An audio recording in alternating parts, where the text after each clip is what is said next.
My name is Heather, and at 34, I should know better than to expect fairness from my in-laws. Yet, here I was, watching my 8-year-old daughter Lily's excitement fade as every other child received Christmas gifts while her name was never called. 10 years of marriage to Jason taught me his family operated on unspoken rules I could never master. Lily looked down at her patent leather shoes, her brave silence breaking my heart more than tears would have. Then Jason stood up, reaching into his jacket pocket. If you're watching this now, drop a comment telling me where you're tuning in from. Hit that like button and subscribe to hear how my husband's simple envelope left an entire room of wealthy socialites speechless. Jason and I met in college. He was the charming business major from old money, and I was the education student working 3 jobs to pay tuition. Our worlds couldn't have been more different. His parents, Marcus and Eleanor Wilson, never quite approved of me from the beginning. "She's very quaint," Eleanor had said during our first meeting, examining my department store dress with barely concealed disdain. Despite their objections, Jason proposed after 2 years. Our wedding was smaller than the society event his mother had envisioned, which only widened the divide. Even after a decade of marriage, I remained the outsider who had somehow ensnared their golden boy. Jason's family wasn't just wealthy. They were generational wealth, the kind with family crests and vacation properties they visited only 2 weeks a year. Their 5-bedroom cottage in the Hamptons was bigger than the apartment building I grew up in. Marcus Wilson had inherited his father's investment firm and expanded it impressively, ensuring his 3 children would never worry about money. Our daughter Lily arrived 2 years after our wedding, while Eleanor dutifully took photos with her newest grandchild for social media. The emotional distance was palpable. She doted on her other grandchildren, especially those from Jason's sister Grace, who had married a state senator's son. Those grandchildren received monogrammed gifts for every occasion and featured prominently in framed photos throughout Eleanor's immaculate home. Lily, with her creative spirit and quiet intelligence, was different from her cousins. She preferred drawing to designer clothes and reading to writing lessons in the status-obsessed world of the Wilsons. These were unforgivable departures from the expected path. "She's very much like you," Eleanor would say, making it sound less like an observation and more like a diagnosis. As each Christmas approached, my anxiety would build. The annual Wilson family Christmas celebration was a production that Eleanor planned meticulously, from the imported decorations to the precise seating arrangements that somehow always left me between distant relatives or business associates rather than my husband. This year, Lily had been especially excited. She had recently won a school art competition, and despite my warnings not to get her hopes up, she had wrapped her winning watercolor painting as a gift for her grandparents. At 8 years old, she still believed that effort and love would eventually win them over. "Do you think Grandma will put my painting in the hallway with the other pictures?" she had asked while carefully wrapping it the night before.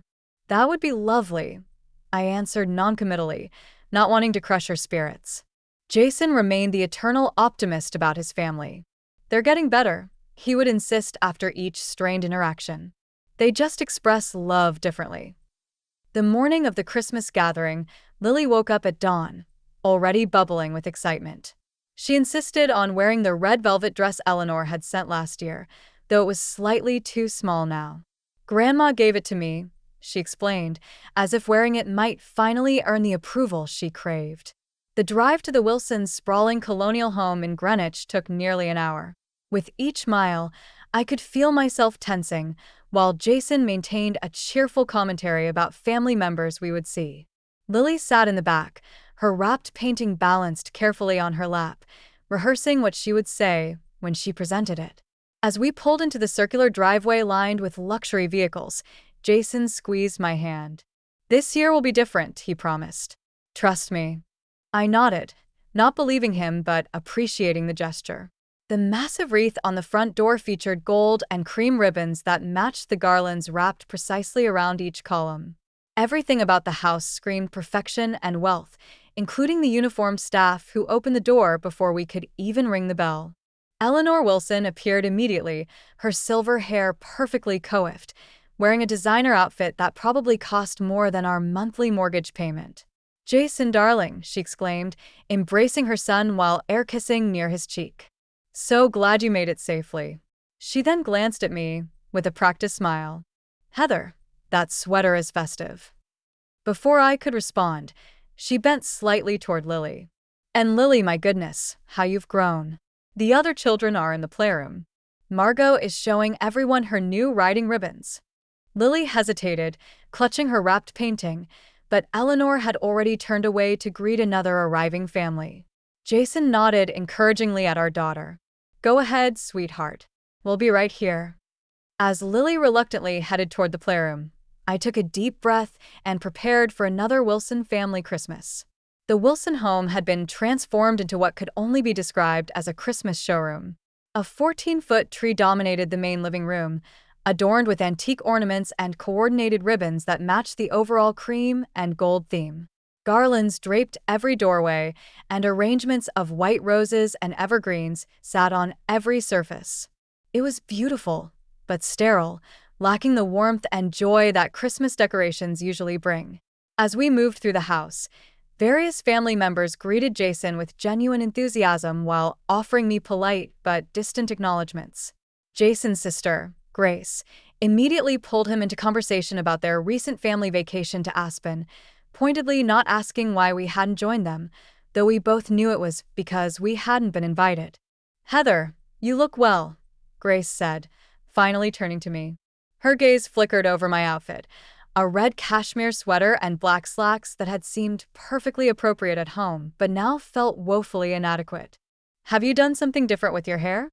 "Not really," I replied, touching my simple shoulder-length bob self-consciously. She responded meaningfully. "Bold choice." Jason's brother, Andrew, arrived with his wife, Stephanie, and their 3 perfectly coordinated children.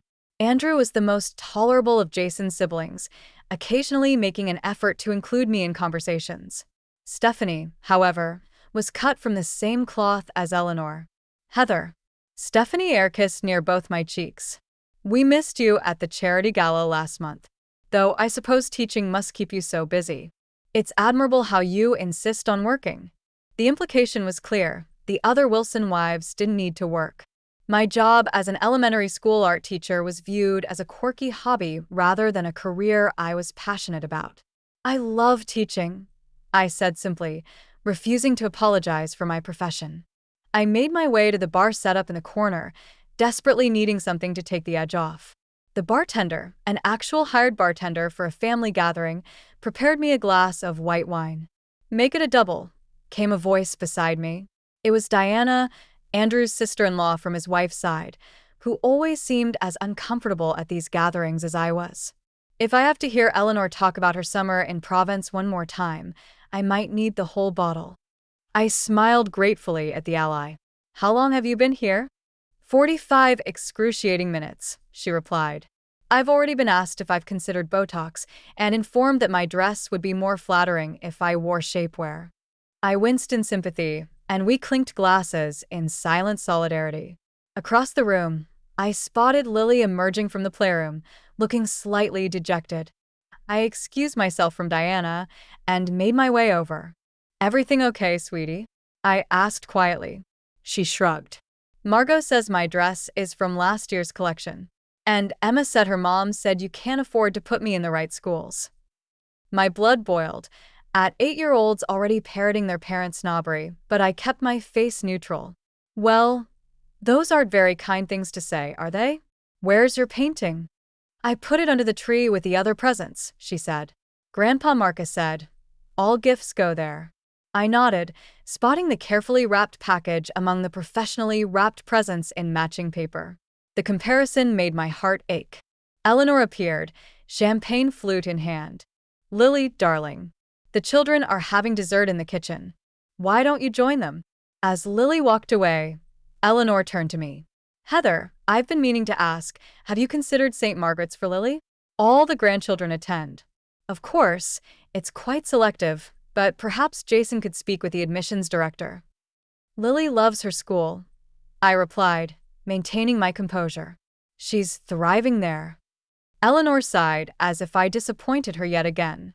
"Well, I suppose that public school is adequate for now, though the right educational foundation is so important for college applications. She's 8, Eleanor. Precisely. These formative years are critical. She patted my arm condescendingly. Think about it. The family could help with tuition if that's the concern. Before I could respond, she drifted away to attend to other guests, leaving me seething. The implication that we couldn't provide properly for our daughter was a frequent theme.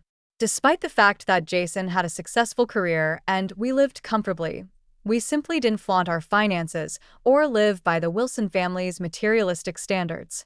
I found Jason deep in conversation with his father in the study.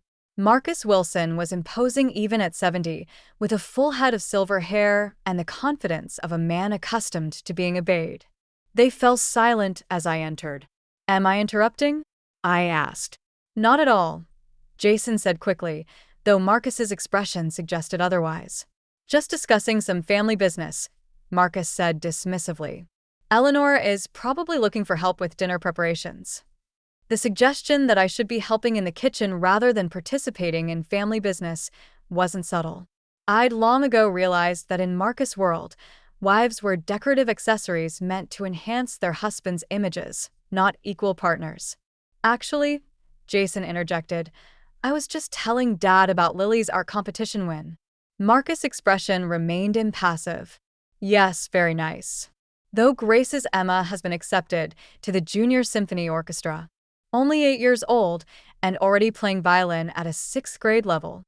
Lily's painting beat out students 2 grades above her," I said, unable to stop myself. "The judge was from the Metropolitan Museum." "How nice," Marcus replied in a tone that indicated he found it anything but. "Speaking of accomplishments, did Jason tell you that we've finalized Emma and Tyler's trust funds? Never too early to secure their futures." The pointed exclusion of Lily from this financial planning wasn't lost on me. I glanced at Jason, who looked uncomfortable, but didn't contradict his father. A uniformed server appeared at the door. "Mr. Wilson, Mrs. Wilson has asked me to inform everyone that dinner will be served in 5 minutes." "Thank you, James," Marcus replied, standing to indicate our conversation was over. "We'd better not keep Eleanor waiting. She's been planning this meal for weeks." As we followed Marcus out, Jason squeezed my hand apologetically. I squeezed back, but my disappointment was growing. Once again, Jason had failed to stand up to his father's subtle undermining of our family. The tension was building, and we hadn't even made it to dinner yet. Little did I know that the worst was yet to come. Eleanor Wilson's Christmas dinner was a production worthy of a magazine spread. The formal dining room table had been extended to accommodate all 24 guests and was adorned with an elaborate centerpiece of white roses, gold ornaments, and greenery that ran the entire length. Tall tapered candles in crystal holders cast a flattering glow over bone china, sterling silver flatware, and crystal glasses that sparkled in the light of the chandelier. Name cards in elegant calligraphy marked each person's place. Predictably, Jason was seated near his father at one end of the table, while I found myself between a distant cousin's husband I'd met once before and one of Marcus' business associates. Lily had been relegated to the children's table in the adjacent breakfast nook, visible but separate. "Eleanor has outdone herself this year," commented Diana, who had fortunately been seated across from me. She leaned in slightly, though I think the centerpiece might be taller than building code allows. I stifled a laugh, grateful again for her presence. The first course arrived, a delicate butternut squash soup garnished with creme fraiche and truffle oil. As we began to eat, Eleanor presided over the conversation like a conductor, directing discussion toward topics that highlighted family accomplishments. "Grace, tell everyone about Emma's violin recital," she prompted, beaming at her favorite grandchild. Grace launched into a detailed account of 8-year-old Emma's apparently flawless performance, which led to Eleanor announcing that they'd already begun looking at Juilliard's pre-college program. "What about you, Stephanie?" Eleanor continued. "Didn't Tyler win that swimming competition?" And so it went around the table, each grandchild's achievements carefully highlighted and praised. Jason tried twice to mention Lily's recent art award, but each time the conversation was smoothly directed elsewhere before he could finish. From the children's table, I could see Lily watching the adults, likely noticing how her cousin's parents beamed with pride as their accomplishments were discussed. My heart ached for her, but I maintained my composure, determined not to create a scene. The business associate beside me, whose name I'd already forgotten, attempted small talk. "Jason tells me you're a teacher." "Yes, elementary art education," I replied. "How quaint," he said, echoing Eleanor's favorite dismissive compliment. My wife used to volunteer at schools before the children came along.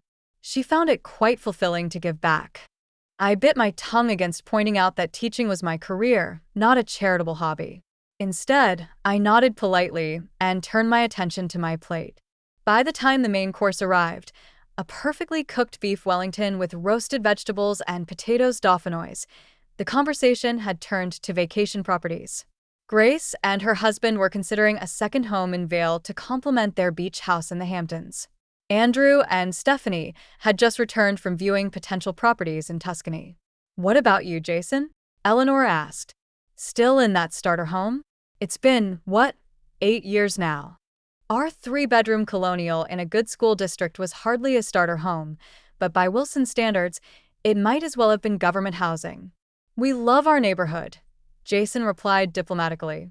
"Lily's school is excellent, and Heather's commute is reasonable." "Well, when you're ready to move to something more suitable, you know your father and I would be happy to help," Eleanor said, her tone making it clear she found our contentment with our current home baffling. The dig at our financial independence wasn't lost on anyone at the table. I caught a few uncomfortable glances from relatives who recognized the insult, but would never challenge Eleanor. Marcus cleared his throat. "Speaking of properties, we've decided to open the Aspen House for New Year's. Family only, of course. Grace, Andrew, we'll expect you both." The pointed omission of our family from this invitation created another awkward moment. Jason shifted in his seat, but remained silent. "Perhaps Lily could join her cousins," Eleanor suggested, as if offering a great concession. It would be good for her to spend more time with family. The implication was clear. Lily was invited, but I was not. Before I could respond, Jason spoke up. "We actually have plans for New Year's already, but thank you for the offer, Mom." We had no such plans, and I shot him a grateful look for the graceful exit. As dessert was served, an elaborate bûche de Noël that Eleanor informed everyone had been prepared by her personal chef, Marcus stood to offer a toast. He raised his crystal glass of expensive cognac. "To family," he began, "our greatest blessing and legacy. To Grace and Philip, whose contributions to the family name continue to make us proud. To Andrew and Stephanie, whose business acumen proves the Wilson blood runs strong." He continued acknowledging various family members, including several of the grandchildren by name. Jason and I exchanged glances as it became increasingly obvious that we would not be mentioned. "And to all gathered here," Marcus concluded, "may the coming year bring continued success and growth to the Wilson name." Glasses clinked as everyone sipped their drinks. The exclusion hung in the air, but only Jason, Diana, and I seemed to notice or care. As the dinner dishes were cleared by the staff, Eleanor stood. "Shall we move to the living room for the gift exchange? I believe Santa has been quite generous this year." The children, including Lily, perked up at this announcement. Despite the tensions of dinner, I hoped that the gift exchange might finally bring some joy to my daughter's evening. I was about to learn just how naive that hope had been. The Wilson living room had been transformed into a Christmas fantasia. The enormous tree dominated the space, and beneath it sat a mountain of presents wrapped in coordinating papers of gold, cream, and burgundy, each adorned with elaborate bows and name tags in the same calligraphy as the dinner place cards. The effect was both impressive and intimidating, like everything else in the Wilson home. The children's excitement was palpable as they gathered around the tree, eyes wide with anticipation. Lily stood slightly apart from her cousins, but her face shone with a pure hope that only children can maintain in the face of disappointment. My stomach knotted with anxiety as I took a seat on one of the silk-upholstered sofas, Jason beside me. "Eleanor outdid herself this year," whispered a female relative seated nearby. Those packages are from Bergdorf's. You can tell by the wrapping. Marcus took his position by the tree, reading glasses perched on his nose, and a list in hand. In the Wilson family, even Santa's job had been usurped by the patriarch. Now, as is our tradition, Marcus announced, we'll distribute gifts by age, youngest to oldest among the children. This meant Emma, Grace's daughter, would be first at 7.5 years old, just slightly younger than Lily. A staff member stood ready to deliver packages as Marcus called out names. Emma Wilson, Marcus read, consulting his list. 5 packages. The uniformed houseman carefully gathered Emma's gifts and placed them before her on the Persian rug. She immediately began tearing into the expensive wrapping paper, revealing a designer coat, a jewelry box containing what appeared to be real pearl earrings, an iPad, a set of leather-bound classic books, and a certificate for horseback riding lessons. "Thank you, Grandma and Grandpa," she exclaimed, rushing to hug both Eleanor and Marcus. "Only the best for our little virtuoso," Eleanor replied, stroking Emma's perfectly curled hair. Next came Tyler, Stephanie's son, with 4 elaborately wrapped packages containing a drone, a child-sized luxury watch, designer ski equipment, and a gaming system. Each child was called forward in turn, cousins, second cousins, even the children of Marcus' business partners, who were hardly family at all. Each received multiple expensive, thoughtfully selected gifts. I watched Lily's expression as each name was called, each child celebrated. Her initial excitement had given way to confusion, then a dawning realization as the pile of presents dwindled and her name remained uncalled. She kept her composure admirably, but I could see her small shoulders tensing, her fingers fidgeting with the hem of her dress. Jason's hand found mine, squeezing tightly. I glanced at him and saw a muscle working in his jaw, a rare sign of anger from my typically easygoing husband. Finally, the last child, a 13-year-old distant cousin, received his gifts. The mountain of presents had been reduced to a small pile clearly marked for the adults in the room. Lily stood alone among her cousins, the only child empty-handed. A heavy silence fell over the room as the adults gradually realized what had happened. A few exchanged uncomfortable glances. Diana looked openly appalled. Even some of the children seemed confused by the oversight. "Well," Marcus said, clearing his throat and shuffling his papers, "that concludes the children's gifts. Adults will begin with..." "Dad," Jason interrupted, his voice tight. "You seem to have missed Lily." Marcus blinked, looking genuinely surprised as he glanced down at his list. "Oh, let me see." Eleanor stepped forward quickly, her society smile firmly in place. "Oh, dear, there must have been some confusion." She turned to Lily. "Lily, darling, I'm sure your gifts are here somewhere. We certainly wouldn't forget you." But her eyes didn't meet mine, and I knew with sickening certainty that this was no oversight. This had been deliberate, a calculated slight meant to reinforce our family's outsider status. Lily looked down at her patent leather shoes, the ones she'd polished specially for tonight. "It's okay, Grandma," she said in a small voice that broke my heart. Maybe Santa got confused. A few awkward chuckles rippled through the room, but most guests looked deeply uncomfortable. Grace busied herself helping Emma organize her gifts.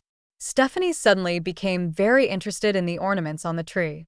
"I'm sure it was just a mix-up," Eleanor continued, though she made no move to actually look for any misplaced gifts. "Perhaps they were delivered to your house instead. Or they might be delayed." "On Christmas Eve," Diana muttered under her breath. "How convenient." I was about to stand to take Lily and leave this toxic environment when I felt Jason's hand on my arm. He stood instead, his expression unreadable. "Actually," he said clearly, his voice carrying through the awkward silence, "there is one more gift. I've been saving it for last." All eyes turned to him as he reached into his jacket's inner pocket and withdrew a cream-colored envelope. Eleanor looked confused, while Marcus frowned slightly. "Jason, we agreed to coordinate all gifts," Eleanor said with a tight smile, "to avoid any discrepancies." Jason ignored her, walking to where Lily stood and kneeling to her level. "This is for you, sweetheart. Your mom and I have been waiting for just the right moment." Lily took the envelope uncertainly, looking from her father to me. I nodded encouragingly, though I had no idea what Jason had planned. With careful fingers, she broke the seal and opened the envelope. The room had gone completely silent, every eye fixed on my daughter as she pulled out what appeared to be official documents. At 8, she couldn't understand what they represented, but the gold seal and formal language clearly impressed her. "What is it, Daddy?" she asked. Jason smiled, and for the first time that evening, it reached his eyes. "It's your future, Lily. And it was supposed to be open last because it's the most important gift of all." I watched my daughter's face as she tried to make sense of the formal documents in her hands. The room remained silent, tension building as everyone waited to discover what Jason had done. I was as much in the dark as everyone else, my mind racing with possibilities. "I don't understand," Lily said softly, looking up at her father with confused eyes. Jason placed his hand gently on her shoulder and turned to face the room, his expression a blend of determination and something I'd rarely seen in him when dealing with his family: righteous anger, carefully controlled. "Inside that envelope," he announced, his voice steady and clear, "are the documents for an education trust fund that Heather and I established for Lily the day she was born. We've been contributing to it monthly for 8 years." Murmurs rippled through the gathering. Eleanor's perfectly composed face showed the first cracks of genuine surprise. Marcus removed his reading glasses slowly, his expression calculating. "We've never wanted Lily's future to depend on anyone's approval or conditional love," Jason continued. "She deserves security that can't be withdrawn if she doesn't meet certain expectations or follow a prescribed path." My heart swelled with pride and love for my husband as I realized what he was doing. This wasn't just about the trust fund, it was about something much bigger. "But that's not all," Jason said, returning his attention to Lily. "There's something else in there, sweetheart. Can you find the other paper?" Lily shuffled through the documents until she found a folded piece of paper with a real estate company's letterhead. She looked questioningly at her father. "That," Jason said loud enough for everyone to hear, "is the proof that we've purchased our new home. We close in January." I gasped audibly. This was completely unexpected. We hadn't been house hunting, at least not that I knew of. Jason met my shocked expression with a small, apologetic smile before continuing. "It's a beautiful house, Lily. 4 bedrooms, a huge backyard with a tree perfect for the tree house I've promised to build you. And most importantly," he paused, looking directly at his parents, "it's in Denver, Colorado." The bomb had been dropped. Eleanor actually took a physical step backward, her hand flying to her pearl necklace. Marcus' face darkened ominously. "Denver," Eleanor finally managed. "But that's halfway across the country." 2,000 miles to be exact, Jason confirmed. "I've accepted a position as regional director with my company's Western division. We start fresh in the new year." I felt tears welling in my eyes as the magnitude of what Jason had orchestrated became clear. He had planned our escape from this toxic family dynamic, had been working toward it silently while I endured each holiday, each slight, each passive-aggressive comment. "You can't be serious," Marcus said, his voice dangerously quiet. "You have responsibilities here, Jason. To the family, to the connections we've built for you." "My responsibility," Jason replied firmly, "is to my wife and daughter, to their happiness and well-being." Lily was looking between all of us adults, sensing the importance of what was happening, but not fully understanding it. "Are we moving, Mommy?" she asked, looking up at me. I nodded, finding my voice. "It seems we are, sweetheart. But what about my painting?" Lily asked, gesturing toward her carefully wrapped gift still sitting unopened under the tree. "I brought it for Grandma and Grandpa." Her innocent question hung in the air, highlighting the contrast between her genuine affection and the calculated exclusion she had experienced. A few of the relatives looked away in shame. Eleanor, ever conscious of appearances, quickly composed herself. "This is hardly the time or place for such announcements, Jason. We can discuss this privately later." "No, Mother," Jason said, his tone leaving no room for argument. "I think this is exactly the right time and place. For 10 years, I've watched you and Dad subtly exclude Heather from this family. I've made excuses, hoping you'd eventually see what a wonderful person she is. What an amazing mother she is to your granddaughter. He gestured around the room. But tonight made it crystal clear that's never going to happen. Every child in this room received multiple expensive gifts, even children who aren't actually family, while my daughter stood alone with nothing. There was clearly a mix-up, Eleanor insisted, though her usual confidence had faltered. Was it a mix-up when you seated Heather away from me at dinner? Jason challenged. Was it a mix-up when you invited all the grandchildren to Aspen except Lily? Was it a mix-up when you conveniently forgot to mention Lily's art award while praising every other grandchild's accomplishments? The room had gone deathly quiet. No one had ever spoken to Eleanor and Marcus Wilson this way, certainly not their favorite son. I've spent years trying to bridge two worlds, Jason continued, his voice softening slightly, hoping you would eventually accept the family I've chosen. But I realize now that some bridges can't be built when one side has no interest in connecting. Marcus stepped forward, his expression hard. If you do this, if you move across the country without consulting us, there will be consequences, Jason. Financial consequences. For the first time, I saw Jason smile.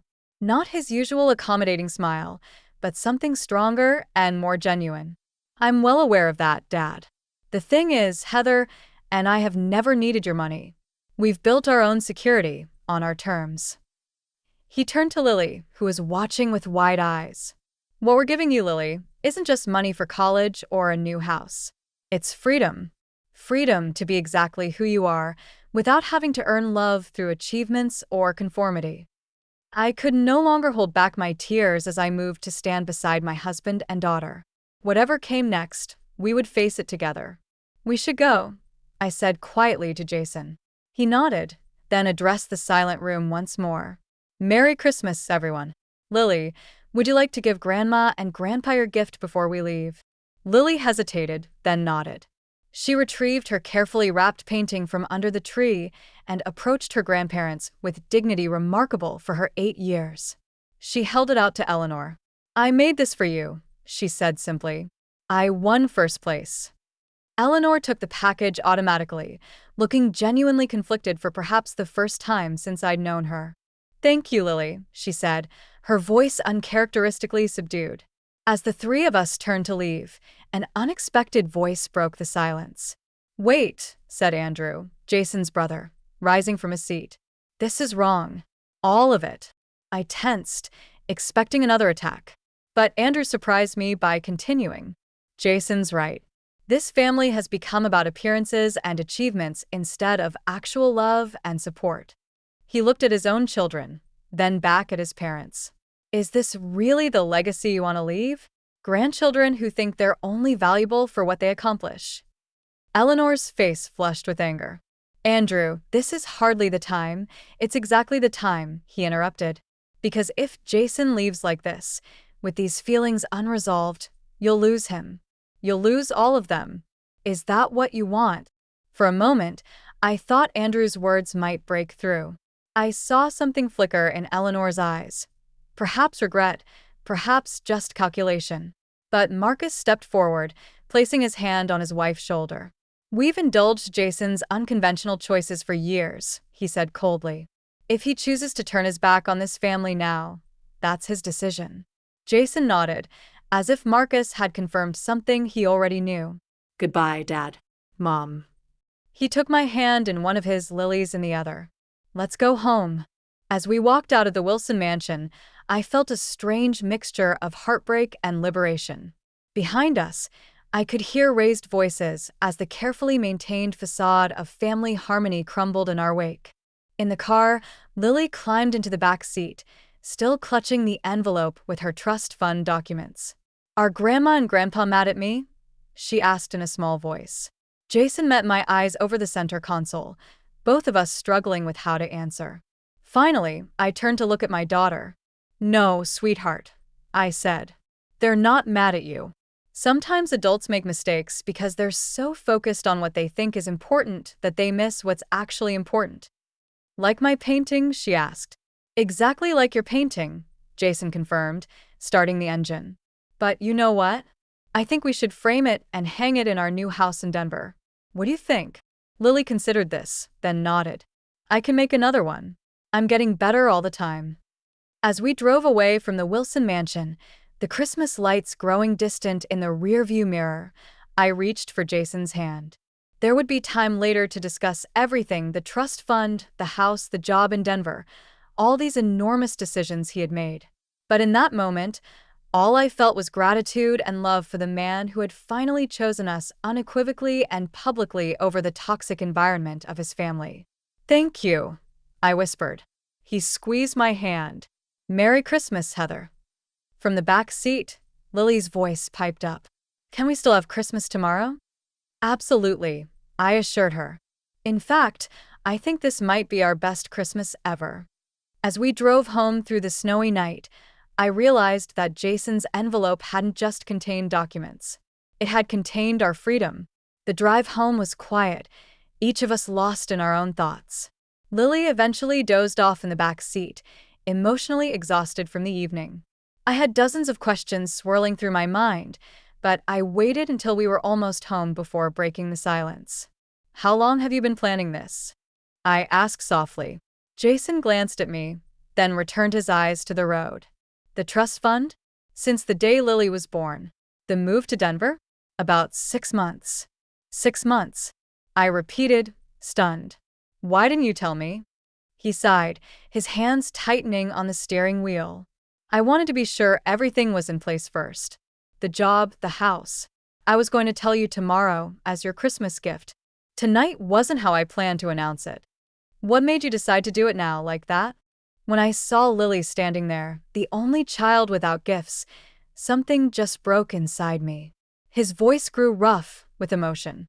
I've been making excuses for my parents for years, telling myself they just needed time to accept you, to love Lily the way she deserves. But watching them deliberately hurt my daughter, our daughter, I finally saw them clearly. We pulled into our driveway, the modest Christmas lights we'd hung on our porch welcoming us home. Jason turned off the engine but made no move to get out of the car. I'm sorry I didn't include you in the decision, he said, turning to face me. That was wrong. If you don't want to move to Denver, we won't. The job offer is great, but nothing is worth upsetting our family. I reached out to touch his face, feeling the tension in his jaw. Tell me about the house. A small smile tugged at his lips. It's a craftsman style, about 100 years old, but completely renovated. 4 bedrooms, 3 bathrooms, a finished basement that would make a perfect art studio for you. The backyard has this massive oak tree. I immediately imagined building Lily a treehouse there. And there's a park within walking distance, and the school district is excellent. And the job? Regional director for the Western Division. Better salary, better hours, and a company culture that actually values family time. He paused. But most importantly, it's a fresh start. No more walking on eggshells around my family. No more watching you and Lily being subtly excluded and undermined. I considered his words, letting the full weight of what had happened tonight settle around me. For 10 years, I'd tried to fit into the Wilson family, to earn their acceptance if not their approval. I'd watched my daughter begin the same futile effort, her innocent heart still believing she could win their love. Tonight had demonstrated beyond any doubt that this was a battle we could never win, and more importantly, one we shouldn't have to fight. Denver sounds perfect, I said finally. When do we move? Relief washed over his face. We close on January 15th. I start work February 1st. That's soon. Too soon. I shook my head. No, it's just right. We got out of the car, and Jason gently lifted the still sleeping Lily from the back seat. As we entered our home, the home we would soon leave behind, I felt a weight lifting from my shoulders. Once Lily was tucked into bed, Jason and I sat on the couch beside our own Christmas tree. It was smaller than his parents', decorated with a mismatched collection of ornaments we'd accumulated over the years, handmade ones from Lily, souvenirs from trips, sentimental pieces from my childhood. No designer color scheme or coordinated wrapping paper, but infinitely more meaningful. There's more to tell you, Jason said, taking my hands in his. About the trust fund. I figured there was, I replied. You never mentioned setting one up. Because it wasn't just from me. He hesitated. It was from my grandfather, my mom's father. This was unexpected. Eleanor's father had died when Jason was in college, before I'd met him. Your grandfather? How? He left a provision in his will, a separate trust for each grandchild's future children. My parents were the trustees until the great-grandchildren turned 18. Jason's expression grew serious. What my parents don't know is that when Lily was born, I had the family lawyer transfer trusteeship to me. Legally, they have no control over Lily's inheritance. I stared at him, processing this revelation. So, when your father threatened financial consequences, he was bluffing, Jason confirmed. Or rather, he doesn't know he was bluffing. They can cut me out of their will, but they can't touch what's already legally Lily's. How much? I began, then stopped myself. Actually, I don't need to know the amount. Just tell me, is it enough for her education? Jason nodded. College, graduate school if she wants it, plus a starter fund for whatever life she chooses afterward. And I've been adding to it monthly since she was born. Tears welled in my eyes as the magnitude of his foresight hit me. You've been planning our independence from your family for 8 years. I think part of me always knew this day would come, he admitted. I just didn't want to believe it. I kept hoping they would change, that they would see how amazing you are, how special Lily is. But tonight made it crystal clear that was never going to happen. What about your relationship with them? They're still your parents, Jason. He was quiet for a moment.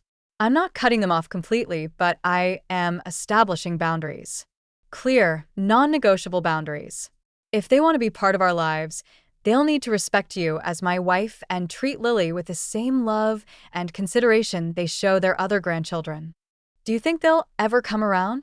Honestly, I don't know. My father is too proud. My mother, there might be hope there eventually. But I'm done putting their approval above your happiness and Lily's emotional well-being. I leaned against him, feeling safer and more loved than I had in years. What about the gifts under our tree? Should we still do Christmas tomorrow as planned? Jason smiled, the first genuine smile I'd seen from him all evening. Absolutely. In fact, let's make it the best Christmas ever. New traditions for our new beginning. I love you, I whispered. I've always loved you, but tonight I fell in love with you all over again. I love you too, he replied, pulling me close. More than any family name, more than any inheritance or social standing. You and Lily are my real legacy. As we sat together in the gentle glow of our Christmas tree lights, I realized that the true gift Jason had given us wasn't the trust fund or even the new house in Denver. It was freedom. Freedom from seeking approval we'd never receive. Freedom to be our authentic selves without apology.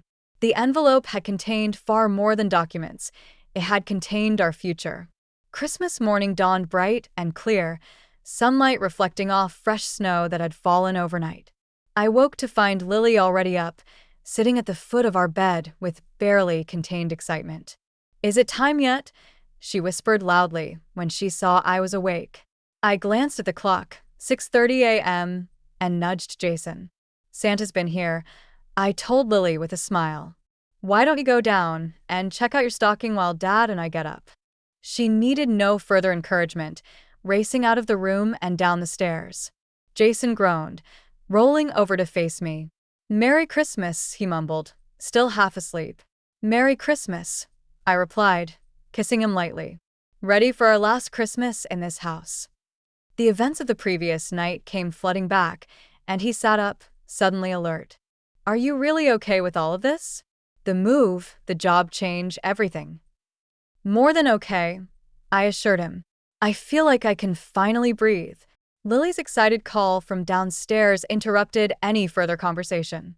We pulled on our robes and headed down to join our daughter, who was already examining the contents of her stocking. Our modest living room looked festive and cozy, nothing like the formal showpiece at the Wilsons, but filled with warmth and genuine joy. We'd splurged a bit on Lily's gifts this year, a new set of professional quality art supplies, books she'd been wanting, a tablet for games and reading, and a handcrafted dollhouse I'd found at an artisan fair. Nothing as extravagant as what her cousins had received, but chosen with care and knowledge of what would truly make her happy. As Lily tore into her presents with typical 8-year-old enthusiasm, the doorbell rang unexpectedly. Jason and I exchanged confused glances. Who would be visiting at 7 a.m. on Christmas morning? Jason went to answer while I helped Lily organize her growing pile of unwrapped gifts. A moment later, he returned with a stunned expression, followed by his brother Andrew and Andrew's 3 children. "Sorry to barge in," Andrew said awkwardly, stomping snow from his boots. "But the kids wanted to see their cousin, and I wanted to make sure you were okay."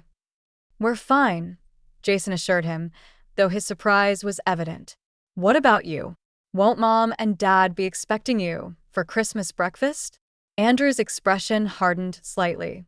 "After you left last night, things got pretty heated. I told them what they did to Lily was unconscionable. Dad didn't take it well." "You stood up to Dad?" Jason asked incredulously. "Long overdue," Andrew replied with a shrug. "Anyway, I packed up the kids and we left. We're staying at a hotel until I figure out my next steps. But I didn't want Lily to think the whole family feels the way Mom and Dad do." His children approached Lily shyly, holding out gift bags. "We brought these for you," said his oldest son. "Merry Christmas, Lily."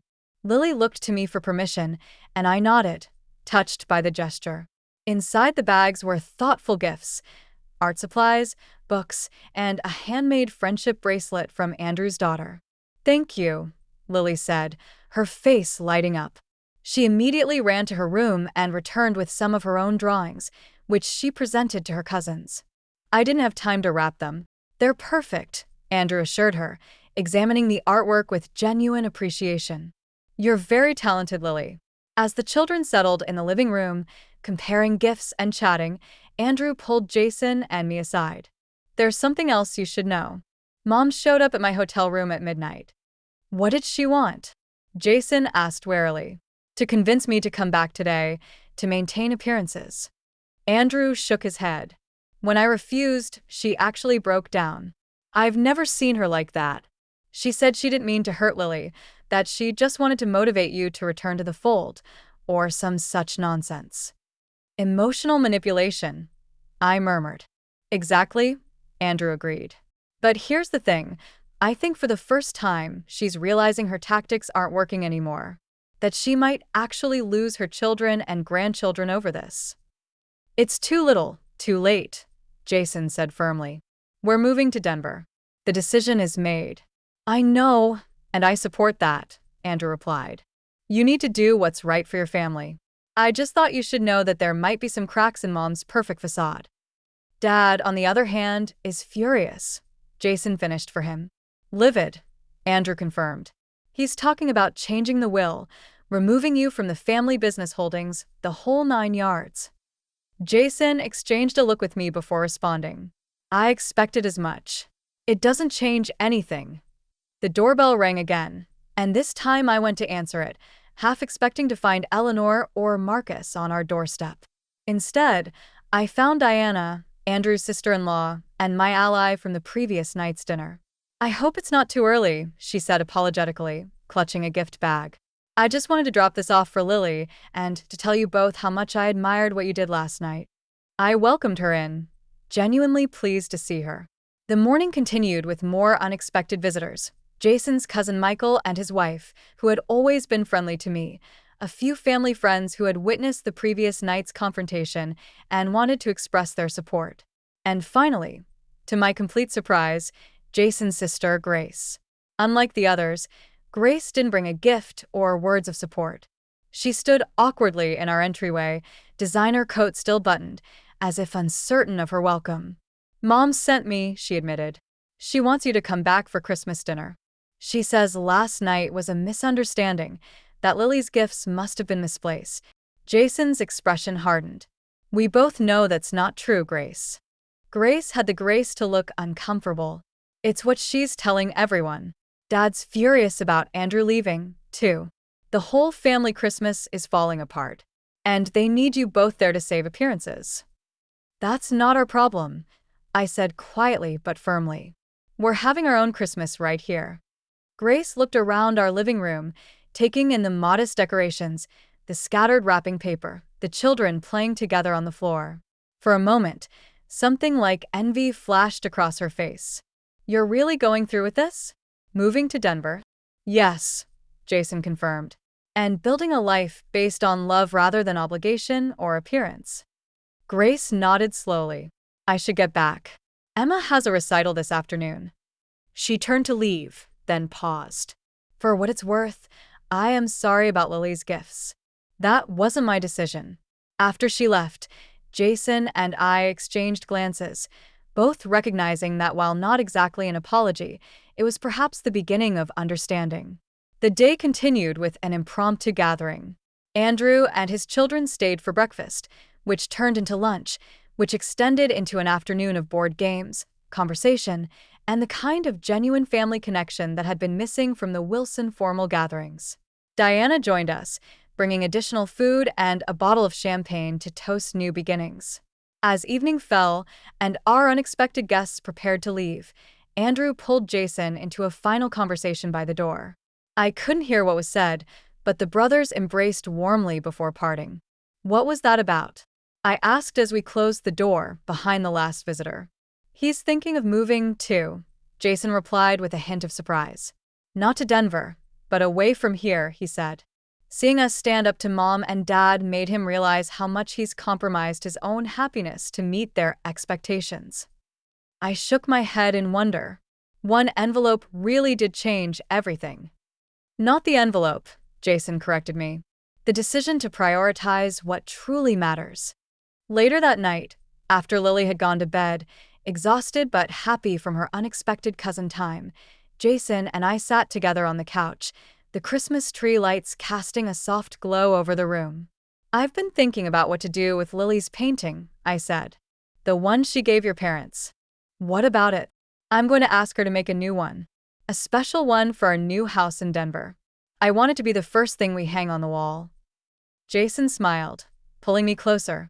"I like that idea. A fresh start with the things that truly matter on display." "Do you regret it?" I asked softly. "Challenging your parents like that? Potentially losing your inheritance?" He was quiet for a moment, considering. "No," he finally said. "I regret not doing it sooner. I regret every time I let them make you feel less than. Every time I didn't speak up when they overlooked Lily. But last night, that was long overdue." 1 year later, the Denver snow was lighter than what we were used to back east. Drier, fluffier, and somehow more magical against the backdrop of the mountains visible from our backyard. Our craftsman home had indeed proven perfect for our family.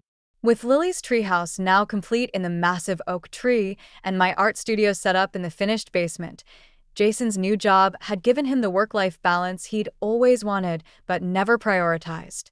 He coached Lily's soccer team now, made it home for dinner every night, and seemed happier and more relaxed than I'd ever seen him. I'd found a position teaching art at a progressive elementary school that valued creativity as much as academics. Lily was flourishing in her new school, making friends easily and continuing to develop her artistic talents. The Promise Trust Fund had been officially transferred to an account in Lily's name, with Jason and me as trustees until she turned 25. It represented security and opportunity, but more importantly, it represented freedom from the manipulative strings that had been attached to the Wilson family wealth. We'd heard from Andrew regularly. He had indeed moved, taking a position in Chicago and starting fresh with his children. He visited us twice, and the cousins had maintained their newfound friendship through video calls and letters. Eleanor had made several attempts at reconciliation, each one falling short of actual accountability. She'd sent birthday and Christmas gifts to Lily, called occasionally with superficial conversation, and even suggested visiting once, though she'd canceled at the last minute. Marcus, true to form, had followed through on his threats to remove Jason from his will and various family business holdings. Jason had received the legal notifications with remarkable equanimity, filing them away without comment. What surprised us most was Grace. 6 months after our move, she'd called Jason out of the blue, her voice uncharacteristically vulnerable as she asked questions about our new life. 3 months later, she'd visited with Emma, staying for a weekend that had started awkwardly, but ended with genuine connection. Emma and Lily had discovered shared interests beyond the superficial activities the Wilson grandparents had always emphasized, and Grace had admitted during a late-night conversation over wine that she'd begun to question the values she'd unquestioningly accepted from her parents. Today, as we prepared for our second Christmas in Denver, I looked around our home with profound gratitude. Lily's artwork hung prominently on the walls, including a special painting she'd created of our new house, which held the place of honor in the living room. Our Christmas tree was decorated with a collection of ornaments that told our family story, new ones from our Colorado adventures mixed with treasured ones from our past. The doorbell rang, and Lily raced to answer it, knowing we were expecting friends, not family by blood, but the chosen family we'd built in our new community. A family based on mutual respect, genuine affection, and unconditional acceptance. As laughter and conversation filled our home, I caught Jason's eye across the room. He smiled, raising his glass slightly in a private toast to our journey. One envelope had indeed changed everything. But the true gift had been the courage to choose love over obligation, authenticity over appearance, and happiness over hollow family legacy. "Everything okay?" Jason asked, crossing the room to join me. "Perfect," I replied and meant it. Absolutely perfect. If you've ever had to stand up to family pressure or make difficult choices to protect your children, I'd love to hear your stories in the comments below. And if our journey resonated with you, please consider subscribing to hear more stories about choosing authentic happiness over toxic expectations. Don't forget to like and share this video if it touched your heart. Your support means everything. Wishing you all a holiday season filled with genuine love and joy, wherever and however you choose to celebrate.